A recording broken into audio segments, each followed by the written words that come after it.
میرے آقا علیہ الصلوۃ والسلام نے فرمایا، شعب الایمان کی حدیث ہے، بلا شبہ لوگوں کا مذاق اڑانے والے کے لیے جنت کا دروازہ کھولا جائے گا۔ وہ تمام میرے نوجوان جو آج کہتے ہیں یار آج بڑی تفریح ہوئی، فلاں کو بڑا تنگ کیا، وہ تو رونے لگ گیا، آخر میں معافی مانگ کر گیا۔ سنو، تکلیف والا مذاق آپ نہیں کر سکتے۔ قیامت کے دن مذاق اڑانے والوں کے لیے جنت کا دروازہ کھولا جائے گا، اسے بلایا جائے گا، آؤ قریب آؤ۔ جب وہ آئے گا تو دروازہ بند کر دیا جائے گا۔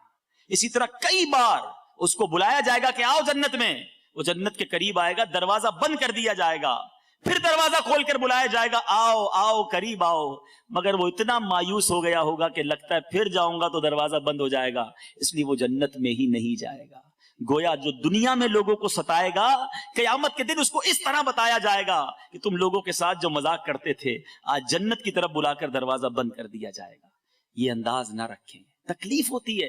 آپ کہتے ہیں یار سامنے والا بھی ہنستا ہے جب میں اس کو موٹو بولتا ہوں، جب میں اس کو چھوٹو بولتا ہوں، جب کالو بولتا ہوں، جب اس کو کہتا ہوں تو لنگڑا ہے، تو اچھا توتلانا، بیچارہ جو توتلاتا ہے جس کی آواز میں تھوڑا سا فرق ہوتا ہے، اس کے سامنے اسی کی زبان میں بات کرتے ہیں اور سارے دوست ہنستے ہیں، اور وہ بھی بیچارہ خسیانی ہنسی ہنستا ہے، تو ہم کہتے ہیں یار اس کو برا نہیں لگتا، ارے پوچھو اس سے، دل میں رو رہا ہوتا ہے کہ یا اللہ میں بھی صحیح بولتا تو آج دوست مذاق تو نہ اڑاتے۔ ارے اس کا رنگ کالا ہے، تمہارا گورا ہے، اللہ نے بنایا اسے، اس کا قد چھوٹا ہے، رب نے بنایا، تمہیں اللہ نے اچھا بنایا، اس پہ اترانا نہیں، اس پہ غرور کرنا نہیں۔ آج کسی کا دل دکھا رہے ہو، ایسا نہ ہو جو نعمتیں تمہیں رب نے دی ہیں تم سے بھی واپس چھین لی جائیں۔ تو کبھی بھی اس طرح کسی کا مذاق نہیں اڑانا چاہیے۔ یہ بھی ایک انداز ہے لوگوں کا دل دکھانے کا اور